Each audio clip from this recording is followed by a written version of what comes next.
हमने अकाउंट्स में limitation study की थी।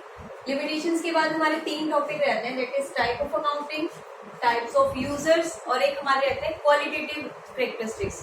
आज हम 2 टॉपिक कवर करेंगे और कल अपने लास्ट टॉपिक को कवर करेंगे।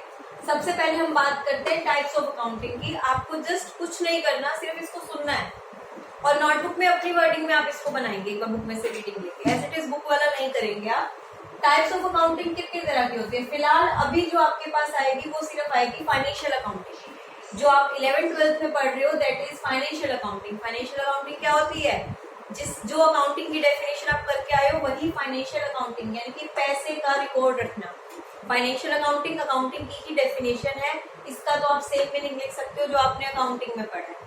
That means to record, to classify, to summarize the financial transactions, business transactions. Business की फाइनेंशियल ट्रांजेक्शन्स को रिकॉर्ड करना, उनको क्लासिफाई करना, उनको समराइज करना, उनसे कुछ रिजल्ट निकालना, दैट इज फाइनेंशियल अकाउंटिंग। तो ये फाइनेंशियल नेचर में होता है, नो डाउट।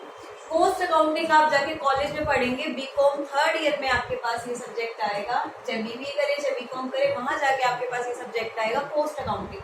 पोस्ट अकाउंटिंग का मतलब है कि कैलकुलेट योर कॉस्ट, कि कोई चीज बनी है तो फैक्ट्री में अगर कोई प्रोडक्शन हो रही है तो वो चीज कितने की बनी है, पर यूनिट कॉस्ट कितनी रही। सपोज कीजिए मैं ये मार्कर कंपनी है, फैक्ट्री है, मेरी फैक्ट्री में मार्कर प्रोड्यूस करती हूँ, तो मेरे को कॉस्ट निकालने की एक मार्कर की कॉस्ट कितनी है, बिकॉज जब तक मुझे कॉस्ट नहीं पता होगी मैं इसका सेलिंग प्राइस डिसाइड नहीं कर सकती, बिकॉज मुझे अपना प्रॉफिट भी तो देखना है कि कितने का मार्कर बना और मैं इसको कितने में बेचूं कि मुझे भी क्या हो, प्रॉफिट हो। तो कॉस्ट अकाउंटिंग भी बहुत जरूरी है। कॉस्ट अकाउंटिंग के थ्रू हमें क्या पता चलता है? Cost of a product. अपने प्रोडक्ट की कॉस्ट को जानने के लिए हम क्या करते हैं? कॉस्ट अकाउंटिंग को करते हैं। अभी आपके लिए सिर्फ इतना ही समझना, ठीक है? आप बीकॉम बीबी में जाके इसको डीप स्टडी करेंगे। सेम मैनेजमेंट अकाउंटिंग, ये भी आप बीकॉम बीबी में, अभी सारी चीजें आगे आएंगी। मैनेजमेंट अकाउंटिंग क्या है? मैनेजमेंट के द्वारा की जाती है टू टेक डिसीजंस। किस लिए की जाती है? डिसीजंस लेने के लिए एट ऑल लेवल। आपके 3 लेवल होते हैं बेटा, किसी भी उसमें एक टॉप लेवल होता है, एक मिडिल लेवल होता है और बिल्कुल एक थर्ड डाउन लेवल होता है, ठीक है? तो तीनों लेवल पे सोचना, डिसीजन लेना, वो सब किसका काम है? मैनेजमेंट अकाउंटिंग का। मैनेजमेंट अकाउंटिंग क्या करती है? सारी चीजों को मैनेज करती है। सारी फर्म, सारी कंपनी सब कुछ मैनेज करके चलेगी, कैसे क्या करना है, कितना कैश कहाँ से, कहाँ इन्वेस्टर्स होंगे, कहाँ पैसा लगाना है मार्केट में, कहाँ से पैसा उठाना है। तो सारे डिसीजंस किसको लेने होते हैं? मैनेजमेंट को। तो इसके लिए भी मैनेजमेंट अकाउंटिंग करती है कि उनको कहाँ से बेनिफिशियल रहेगी ये चीज। टैक्स अकाउंटिंग नाम से क्लियर है कि जब हमें कहीं पे टैक्स पे करना है तो टैक्स को कैलकुलेट करने के लिए जो कैलकुलेशंस, जो अकाउंटिंग की जाती है उसको हम क्या कहते हैं? टैक्स अकाउंटिंग कहते हैं। फिर है सोशल रिस्पॉन्सिबिलिटी अकाउंटिंग। देखो, कंपनी को सारी इंफ्रास्ट्रक्चर, पैसा कहाँ से मिलता है? लोगों से, पब्लिक से। काम कौन कर रहा है? उनका एम्प्लॉयज। पैसा कौन दे रहे हैं? बाहर से लोग दे रहे हैं, ठीक है? बाहर से, उधार से वो हर चीज ले रहे हैं। जब लोगों से वो सब कुछ ले रहे हैं, सोसाइटी उन्हें सब कुछ दे रही है। सोसाइटी उन्हें लैंड, देखो 4 फैक्टर होते हैं जो हमें चाहिए होते हैं किसी भी चीज की प्रोडक्शन के लिए। Land, labour, capital, entrepreneur. Land क्या होती है? जमीन। लेबर, काम करने वाले लोग। कैपिटल, जो बिजनेस में पैसा लगाया जाता है। एंटरप्रेन्योर, जो अपने माइंड को यूज करके बिजनेस को आगे लेके जाता है। तो चारों चीजें सोसाइटी से मिल रही है। तो बिजनेस फर्म की भी रिस्पॉन्सिबिलिटी बनती है सोसाइटी के तरफ कि उनके लिए भी कुछ करे, उन्हें भी कुछ बेनिफिट्स प्रोवाइड करे। तो उसकी भी अकाउंटिंग करना कि हम कितना अपना शेयर सोसाइटी के लिए हम कंट्रीब्यूट कर रहे हैं। तो ये सारी टाइप्स ऑफ अकाउंटिंग है। डिफरेंट टाइप्स ऑफ अकाउंटिंग की जाती है डिफरेंट चीजों को मेजर करने के लिए। बहुत इजी टॉपिक है, जस्ट आपको इसको रीड आउट करना है बुक में से और अपनी ही लैंग्वेज में इसको आप अपनी नोटबुक में नोट करेंगे। Very easy topic. आज के दोनों ही टॉपिक इजी है। नेक्स्ट है टाइप्स ऑफ यूजर्स। यूजर्स हमारे होते हैं 2 तरह के, मतलब कौन कौन है जिन्हें हमारे बिजनेस से कुछ इंफॉर्मेशन चाहिए जो उनके लिए यूजफुल है। तो 2 तरह के यूजर्स होते हैं, internal user and external user. कौन से होते हैं? Internal user and second one is external user. Internal user कौन से होते हैं? मैनेजमेंट। इंटरनल यूजर में सिर्फ आपकी मैनेजमेंट आएगी जो सारी चीजें मैनेज कर रही है, who has taken the decision. Internal user में मैनेजमेंट आएगी, शेयर होल्डर्स तक भी नहीं आएंगे, क्यों? वो तो बाहर के लोग हैं, वो सिर्फ बिजनेस में पैसा लगाते हैं तो ओनर बन जाते हैं। मेन आपकी होती है मैनेजमेंट, ठीक है, जिसने वो बिजनेस स्टैंड किया है।